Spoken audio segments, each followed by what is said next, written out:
ਤੁਸੀਂ ਇਹ ਜਾਣਦੇ ਹੋ ਨਾ ਕਿ ਜੱਟ ਪਿੱਛੇ ਰਹਿ ਗਏ ਨੇ। ਤੁਸੀਂ ਇਹ ਜਾਣਦੇ ਹੋ ਨਾ ਵੀ ਜੱਟ ਪਿੱਛੇ ਰਹਿ ਗਏ ਨੇ। ਜੱਟ ਪਿੱਛੇ ਕੋ ਨਹੀਂ ਰਹਿ ਗਏ। ਇੱਕ ਗੱਲ ਤੁਹਾਨੂੰ ਦੱਸਾਂ, ਜੱਟਾਂ ਨੇ ਕੰਜੂਸੀ ਨਹੀਂ ਕੀਤੀ।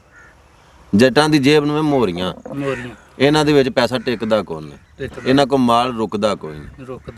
ਹੋਵੇ ਜੱਟ ਖਾਨਦਾਨੀ, ਹੋਵੇ ਜੱਟ ਜੱਦੀ ਪੁਸ਼ਤੀ ਤੇ ਨਸਲੀ ਜੱਟ ਹੋਵੇ, ਕੰਜੂਸ ਨਹੀਂ ਹੋਵੇਗਾ। ਬਿਲਕੁਲ ਸਹੀ ਗੱਲ। ਜੱਟ ਮੈਂ ਫਖਰ ਨਹੀਂ ਜੱਟ ਬਰਾਦਰੀ ਤੇ ਕਰਦਾ, ਮੈਂ ਮਾਣ ਨਹੀਂ ਕਰਦਾ, ਲੇਕਿਨ ਹੁਣ ਹੈ ਮੈਂ ਵੀ ਜੱਟ ਦਾ ਪੁੱਤਰ ਹਾਂ। ਮੇਰੇ ਖੂਨ ਦੇ ਵਿੱਚ ਇੱਕ ਜੱਟ ਦਾ ਖੂਨ, ਮੇਰਾ ਮਤਲਬ ਹੈ ਜਿਸਮ ਦੇ ਵਿੱਚ ਜੱਟ ਦਾ ਖੂਨ ਹੈ। ਲੇਕਿਨ ਮੈਂ ਇਹ ਗੱਲ ਬੜੇ ਜ਼ਿੰਮੇਵਾਰੀ ਦੇ ਨਾਲ ਆਣਾ ਕਿ ਜਿਹੜਾ ਜੱਟ ਬੰਦਾ ਚਵਲ ਨਹੀਂ ਹੁੰਦਾ।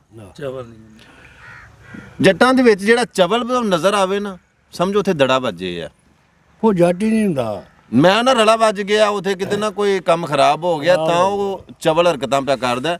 ਹੋਵੇ ਜੱਟ ਖਾਨਦਾਨੀ ਨਸਲੀ ਹੋਵੇ ਅਸਲੀ ਹੋਵੇ, ਜੱਟ ਸਖੀ ਹੁੰਦਾ ਜੀ। ਅਸੀਂ ਜੱਟ ਪਿੱਛੇ ਕਿਉਂ ਆ? ਅਸੀਂ ਜੱਟ ਮਤਲਬ ਗਰੀਬ ਕਿਉਂ ਆ? ਦੂਜੀਆਂ ਕੌਮਾਂ ਨੂੰ ਪਿੱਛੇ ਇਸ ਵਾਸਤੇ ਆ ਕਿ ਸਾਡੀ ਜੇਬ ਨੂੰ ਮੋਰਨੀਆਂ ਨੇ। ਸਾਡੇ ਕੋਲ ਪੈਸਾ ਰੁਕਦਾ ਹੀ ਨਹੀਂ। ਸਾਡੇ ਕੋਲ ਜੋ ਪੈਸਾ ਆਉਣਾ ਹਾਂ ਕੋਸ਼ਿਸ਼ ਕਰਨੀ ਹੈ ਖਰਚ ਹੋਵੇ। ਸਾਡੇ ਕੋਲ 100 ਆਉਂਦਾ, ਮਿਸਾਲ ਦੇਣਾ ਪਿਆ 100 ਆਉਂਦਾ, ਅਸਾਂ 101 ਰੁਪਈਆ ਆਪਣੇ ਉੱਤੇ ਕਰਜ਼ਾ ਚਾੜਿਆ ਆਉਂਦਾ। ਉਹ ਜਿਹੜਾ ਆਉਣਾ ਸਾਡੇ ਘਰ ਅਸਾਂ ਭੁੱਖਾ ਨਹੀਂ ਟੋਰਨਾ, ਚੁੱਕ ਕੇ ਲਾਈ ਜਾਣੇ। ਅਸਾਂ ਚੁੱਕ ਲਾਈਨ ਸਾਡੇ ਘਰ ਪ੍ਰਾਹੁਣਾ ਆਈਏ, ਖੁਦਾ ਦੀ ਕਸਮ ਸਾਨੂੰ ਪੈ ਵਕਤ ਜਾਂਦਾ ਕਿ ਯਾਰ ਮਹਿਮਾਨ ਆਇਆ, ਇਹਦੀ ਸੇਵਾ ਕਿਵੇਂ ਕਰੀਏ, ਇਹਦੀ ਖਿਦਮਤ ਵਾਸਤੇ ਕੀ ਸ਼ੈ ਲਿਆਈ। ਮੈਂ ਦੂਜੀਆਂ ਕਿਸੇ ਕੌਮ ਨੂੰ ਪੈੜਾ ਨਹੀਂ ਆਉਂਦਾ, ਜ਼ਿੰਮੇਵਾਰੀ ਨਾਲ ਲਾਣਾ ਪਿਆ। ਵੀਡੀਓ ਬਣਦੀ ਹੈ ਭਈ, ਕਦੀ ਕਿਸੇ ਕੌਮ ਨੂੰ ਮੈਂ ਬੁਰਾ ਨਹੀਂ ਆਉਂਦਾ। ਲੇਕਿਨ ਦੂਜੀਆਂ ਕੌਮਾਂ, ਇਹ ਦੂਜੀਆਂ ਕੌਮਾਂ 'ਚ ਵੀ ਅੱਛੇ ਲੋਕ, ਬੜੇ ਅੱਛੇ ਲੋਕ ਨੇ। ਆ ਗੁੱਸਾ ਨਾ ਕਰ ਜੇ ਕੋਈ। ਦੂਜੀਆਂ ਕੌਮਾਂ ਸਾਡੇ ਨਾਲੋਂ ਅੱਗੇ ਕਿਵੇਂ ਲੰਘ ਗਈ ਨੇ? ਉਹਨਾਂ ਕੋਲ 100 ਆਇਆ, ਉਹਨਾਂ ਸ਼ਾਮੀ 101 ਜੋੜ ਕੇ ਸੌਣਾ। ਮੈਂ ਉਹਨਾਂ ਨੂੰ ਕੰਜੂਸ ਨਹੀਂ ਆਂਦਾ, ਲੇਕਿਨ ਉਹਨਾਂ ਨੂੰ ਮੈਂ ਸਿਆਣਾ ਆਨਾ। ਅਸੀਂ ਬੇਵਕੂਫ ਹਾਂ। ਸਾਨੂੰ ਜੱਟਾਂ ਨੂੰ ਕਹਿ ਲੋ ਕਿ ਬੇਵਕੂਫ ਨੇ, ਬਈ ਸਾਡੀ ਬੇਵਕੂਫੀ ਮਾੜੀ ਨਹੀਂ ਗੱਲ। ਇਸ ਬੇਵਕੂਫੀ ਦੇ ਉੱਤੇ ਸਾਨੂੰ ਮਾਣ ਹੈ ਭਾਜੀ। ਅਸੀਂ ਇਸ ਗੱਲੇ ਇਹ ਆਨੇ ਆ ਕਿ ਅਸੀਂ ਚਾਹੁੰਦੇ ਆ ਕਿ ਯਾਰ ਅਸਾਂ ਮਰਦਿਆਂ ਕਫਨ ਦੇ ਵਿੱਚ ਕੋਈ ਸ਼ੈ ਨਾਲ ਨਹੀਂ ਖੜਨੀ, ਕਬਰ 'ਚ ਹਾਂ ਸ਼ੈ ਕੋਈ ਨਹੀਂ ਨਾਲ ਖੜਨੀ। ਯਾਰ ਸਾਡਾ ਕੰਮ ਨਾ ਰਵੇ। ਸਾਨੂੰ ਇਹ ਨਾ ਕੋਈ ਆਖੇ ਕਿ ਯਾਰ ਐਡਾ ਕੰਜੂਸ ਬੰਦਾ, ਐਡਾ ਸੰਜੂੜਾ ਬੰਦਾ। ਇਹ ਨੇਲ ਨਾ ਖੂਨ ਦੇ ਵਿੱਚ ਚੀਜ਼ਾਂ ਸ਼ਾਮਲ ਹੁੰਦੀਆਂ ਨੇ। ਮੀਆਂ ਸਾਹਿਬ ਫਰਮਾਇਆ ਸੀ ਕਿ ਮਾਲਾਂ ਵਾਲੇ ਸਖੀ ਨਹੀਂ ਹੁੰਦੇ ਤੇ ਸਖੀਆਂ ਕੋਲ ਮਾਲ ਨਹੀਂ ਹੁੰਦਾ।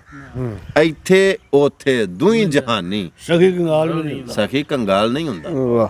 ਲਿਹਾਜ਼ਾ ਜਿੰਨੇ ਵੀ ਮੇਰੇ ਸੁਣਨ ਵਾਲੇ, ਚਾਹੇ ਕੋਈ ਜੱਟ ਹੈ, ਕੋਈ ਬਾਟ ਹੈ, ਕੋਈ ਰਾਈ ਹੈ, ਕੋਈ ਮਲਕ ਹੈ, ਕੋਈ ਰਾਣਾ ਹੈ, ਕੋਈ ਬਰਵਾਲਾ ਹੈ, ਕੋਈ ਤੇਲੀ ਮੋਚੀ ਨਾਈ ਕਸਾਈ, ਸਾਰੇ ਦੇ ਸਾਰੇ ਮੇਰੇ ਲਈ ਕਾਬਲੇ ਇਹਤਰਾਮ ਨੇ। ਕਿਸੇ ਉੱਤੇ ਮੈਂ ਉਂਗਲੀ ਨਹੀਂ ਧਰਦਾ, ਲੇਕਿਨ ਤੁਹਾਨੂੰ ਸਾਰਿਆਂ ਨੂੰ ਇਹ ਗੱਲ ਆਖਾਂਗਾ, ਤੁਸੀਂ ਅੱਗੇ ਲੰਘੋ, ਸਾਨੂੰ ਫਖਰ ਹੈ। ਤੁਸੀਂ ਅੱਗੇ ਲੰਘਦੇ ਹੋ ਪਏ, ਅੱਲਾਹ ਪਾਕ ਦਾ ਤੁਹਾਨੂੰ ਸਾਰਿਆਂ ਨੂੰ ਬੜੀਆਂ ਕਾਮਯਾਬੀਆਂ ਦੇ। ਜੱਟ ਕੀ ਹੈ?